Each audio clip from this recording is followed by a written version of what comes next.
Bismillahirrahmanirrahim. Assalamualaikum warahmatullahi wabarakatuh. Salam sejahtera untuk kita semua. Hamdan wa syukrunillah amma ba'd.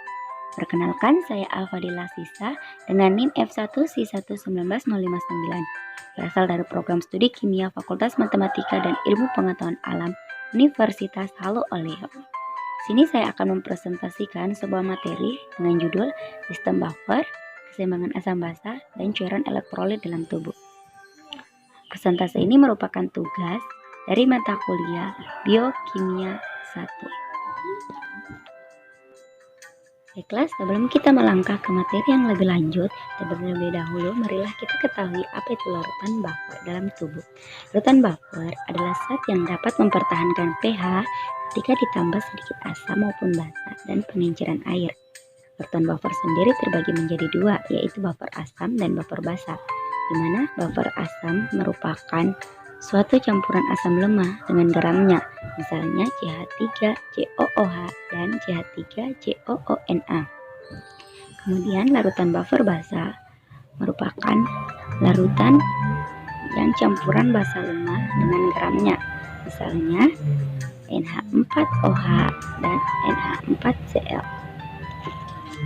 Baiklah, setelah mengetahui apa itu larutan buffer, selanjutnya kita akan melangkah pada sistem dan jenis buffer dalam tubuh manusia.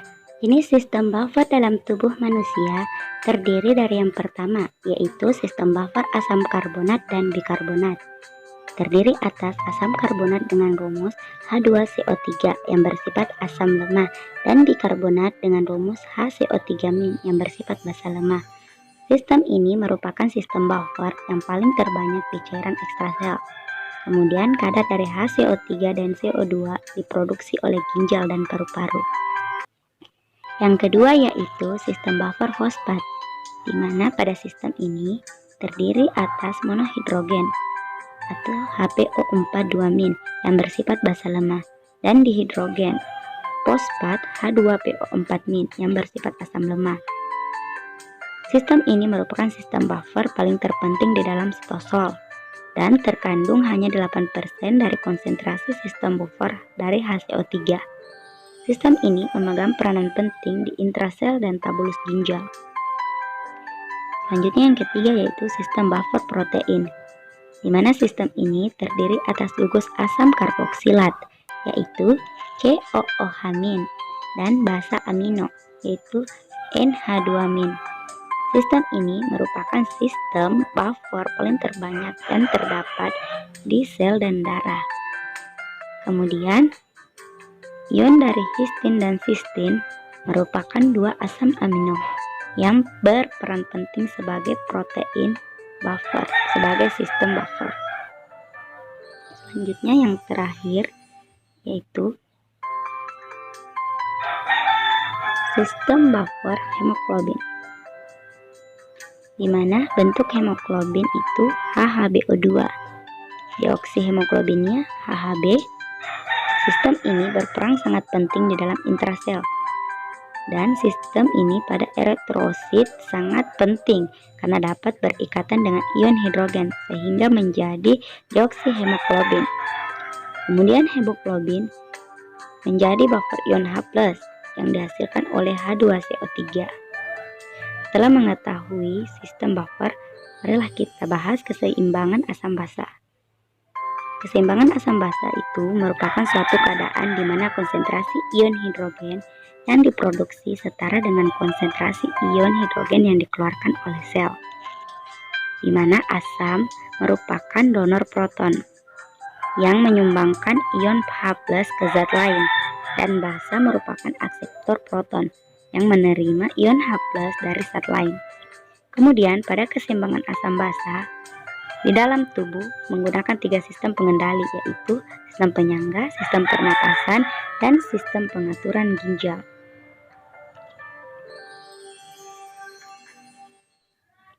Baiklah, selanjutnya terdapat cairan yang akan mengatur keseimbangan asam basa, yaitu cairan intra dan ekstrasel, di mana cairan intrasel atau intracellular AECS adalah cairan yang berasal di dalam sel atau biasa disebut sitosol. Kemudian cairan ini mampu menyangkat sistem buffer fosfat, di mana sistem buffer fosfat berperan penting dalam penyangga pH pada intraseluler dan urin. Kemudian yang kedua yaitu cairan ekstraseluler atau ekstrasel yang disingkat dengan ECF, di mana cairan ini terbagi menjadi dua, yaitu 80% untuk cairan intrastitial, di mana cairan intrastitial merupakan cairan yang terdapat di sekeliling sel dan terdapat di pembuluh darah tubuh. Kemudian cairan intravaskular, di mana cairan intravaskular terdapat di pembuluh darah. Dari cairan ini terdapat sistem buffer yang berperan penting, yaitu sistem buffer asam karbonat dan sistem buffer bikarbonat. Sistem ini sangat berperan penting dalam menjaga pH ekstraseluler. Kemudian pada sistem buffer protein sendiri mampu berkontribusi dengan intraseluler dan ekstraseluler dalam menyangga pH. Kemudian beliau bereaksi secara ekstensif dengan sistem buffer lainnya, yaitu sistem buffer hemoglobin, hanya terdapat RBCS dan buffer asam amino, serta yang terakhir buffer protein plasma. Baiklah, selanjutnya yaitu sistem yang mengatur keseimbangan asam basa adalah sistem pernafasan, di mana sistem ini mempunyai fungsi mengatur perlepasan gas CO3, mengatur H2CO3 dalam tubuh, memerlukan waktu beberapa menit jika konsentrasi dari H+ berubah, di mana pusat pernafasan segera terangsang untuk mengubah kecepatan dalam pengeluaran gas CO3 dari cairan tubuh. Baiklah, kita lihat gambar dari proses regulasi pernapasan dalam keseimbangan asam basa. Selanjutnya kita lihat sistem pengatur pernapasan, di mana terdapat mekanismenya. Yang pertama yaitu mekanisme eksalasi CO2, di mana peningkatan pada respirasi akan mengakibatkan peningkatan pengeluaran CO2 dalam cairan tubuh. Kemudian efeknya terjadi peningkatan konsentrasi H+, di mana pH menurun dan cairan tubuh berubah menjadi asam. Mari kita lihat reaksi reversibelnya. Seperti yang kita lihat, CO2 bereaksi dengan H2O menghasilkan H2CO3 dan terdesosiasi menjadi H+ yang bereaksi dengan HCO3. Kemudian saat tekanan H+ meningkat, maka cairan tubuh menjadi asam yang awalnya itu berupa basa. Tetapi sebaliknya, apabila cairan tubuh yang awalnya basa, maka reaksinya berubah ke kiri, di mana konsentrasi dari H+ yang tinggi pada tubuh yang awalnya basa ini bereaksi dengan bikarbonat menjadi H2CO3 dan terdesosiasi menjadi CO2 yang bereaksi dengan H2O yang diikat pada saat respirasi. Setelah perubahan frekuensi terjadi dan dalam kedalaman pernafasan, maka dapat mengubah pH cairan tubuh dalam beberapa menit.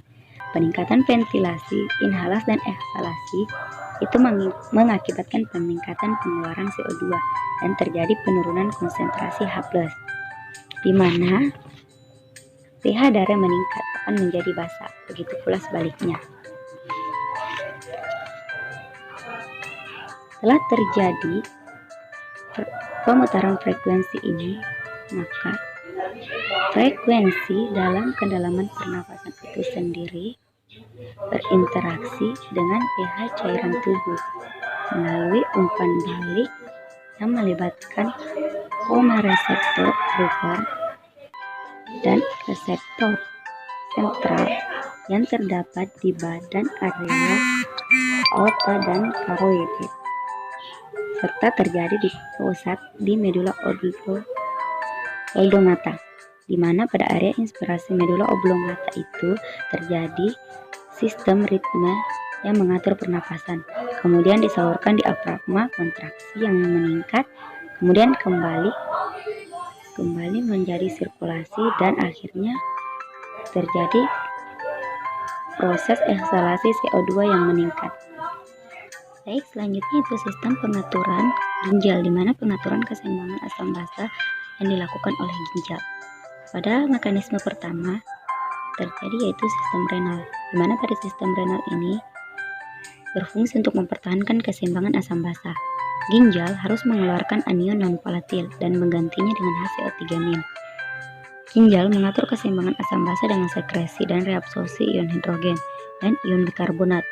Kemudian ion hidrogen, CO2 dan NH3 diekskresi ke dalam lumen tabulus dengan bantuan energi yang dihasilkan oleh mekanisme pompa natrium di basolateral tabulus. Pada proses tersebut, asam karbonat dan natrium dilepas kembali ke sirkulasi untuk dapat berfungsi kembali. Tabulus proksimal adalah sebuah tempat utama reabsorpsi bikarbonat dan pengeluaran asam. Baiklah, selanjutnya yang kedua yaitu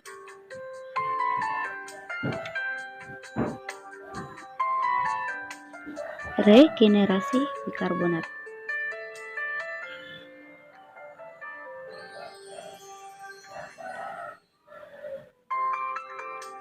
Pada proses ini, bikarbonat dipertahankan dengan cara reabsorpsi di tabulus proksimal agar konsentrasi ion dari bikarbonat di tabulus sama dengan di plasma.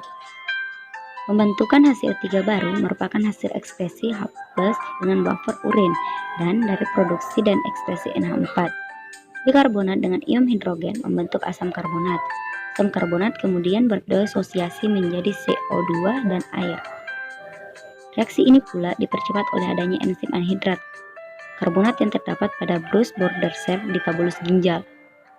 Kemudian CO2 ini masuk ke sel tabulus dengan bantuan enzim anhidrat karbonat, di mana karbonat kembali membentuk asam karbonat. Kemudian asam karbonat berdisosiasi kembali ke aliran darah dan ion H+ kembali ke cairan tabulus, dipertukarkan dengan natrium. Dengan cara pula ini bikarbonat diabsorpsi kembali. Selanjutnya yang ketiga yaitu sekresi ion hidrogen. Pada sistem ini, ginjal mengekskresi ion H+ dan tabulus proksimal di sel sangat sedikit, hanya sekitar 0,0025 milimol atau liter atau 0,1 milikuiliti per liter pada pH 4,0. Untuk mengeluarkan 30-40 milimol ion H+ menurunkan perhitungan diperlukan untuk urin 1.200 liter per hari. Namun adanya aktivitas buffer di dalam lumen tabulus tidak memerlukan volume urin besar tersendiri. Dalam tabulus bergandung ion H+ membentuk H2O4-. Terakhir yaitu produksi dan ekskresi NH+. Amonia tidak berfungsi buffer secara fungsional, tetapi mempunyai peran sebagai pengangkut utama proton ke urin. Dengan cara ini 2 kali jumlah asam dapat dikeluarkan pada pH 4,5. Amonia dibuat di sel tabulus ginjal dari asam amino glutamin dengan bantuan enzim glutaminasi. Enzim berfungsi optimal pada pH rendah. Amonia tidak berasosiasi dengan cepat setelah merendahkan berkongsi gradian. Amonia bergabung dengan ion H+. keluar melalui urin bersamaan dengan ion H-. Produksi ekskresi NH4 diatur oleh ginjal. Sebagai respon perubahan keseimbangan asam basa, anion asam non-volatil diekskresi kembali dengan NH4. Setiap ekskresi NH4 dalam urin, kemudian terakhir HCO3 kembali ke dalam darah. Selanjutnya yaitu sistem penyangga pengatur pH dalam darah. Ternyata pH dalam darah itu bisa dinetralkan dengan adanya sistem penyangga agar pH tetap berkisar normal yaitu 7,4. Adapun sistem penjaganya yaitu sistem buffer fosfat, di mana komponen fungsional dari sistem buffer fosfat itu merupakan dihidrogen fosfat atau H2PO4. Sistem ini merupakan asam lemah dan mampu menjadi penyangga bagi basa kuat seperti OH-. Hasil reaksinya berupa air dan HPO4-, menghasilkan ion monohidrogen fosfat. Kemudian pada ion monohidrogen fosfat HPO4-, merupakan asam lemah, mampu menjadi penyangga bagi asam kuat seperti HCl. bereaksi dengan H+ dari HCl menghasilkan H2PO4-, yaitu asam fosfat. Dalam ini, sistem ini membantu ekskresi berlebihan H+ di dalam tabulus ginjal molekul urin. Selanjutnya yaitu sistem buffer asam karbonat dan bikarbonat. Seperti yang kita ketahui bahwa komponen dari fungsional ion karbonat itu berupa HCO3- yang merupakan basa lemah, di mana pada saat pH turun, bikarbonat berikatan dengan kelebihan H+ untuk menghasilkan asam karbonat, yaitu H2CO3 yang mengakibatkan pH naik. Kemudian, asam karbonat tadi, H2CO3 merupakan asam lemah, dapat berdisosiasi menjadi air dan CO2 pada saat pH naik. Asam karbonat dapat terurai menjadi H+ dan ion, kemudian menjadi bikarbonat yang menghasilkan pH turun. Selanjutnya yaitu sistem buffer protein. Pada sistem buffer protein tidak terdapat di dalam darah, namun dari bagiannya yaitu terdapat buffer hemoglobin yang mengatur pH agar tetap normal dalam darah. Baiklah, kita lihat reaksi dari proses buffer protein. Seperti yang kita ketahui, komponen fungsionalnya adalah gugus karboksilat, yaitu COOH- dan gugus amino NH2- dari suatu asam penyusun protein. Asam amino merupakan unit terkecil dan di dalamnya terkandung karboksilat. Gugus karboksilat sendiri berperan sebagai asam dengan melepaskan H+ ketika pH naik dan menghasilkan reaksi COOH- yang bereaksi dengan COO- yang bereaksi dengan H+ yang mengakibatkan efeknya pH menjadi menurun. Kemudian, gugus amino berperan sebagai basa lemah, lalu ikatan dengan H+ ketika pH turun. Hasil reaksinya yaitu NH2- bereaksi dengan NH3 menjadi NH3+. Kemudian pH meningkat. Yang terakhir yaitu sistem buffer hemoglobin yang bereaksi dengan buffer bikarbonat. Seperti yang kita lihat bahwa asam hemoglobin yaitu dengan rumus HHB dan basa konjugasinya yaitu ion hemoglobin dengan rumus Hb-. Dengan reaksi kesetimbangannya yaitu HHB bereaksi dengan ion H+ menjadi Hb- bereaksi dengan H+. Oke, kita lihat reaksinya pula pada buffer bikarbonat seperti di atas.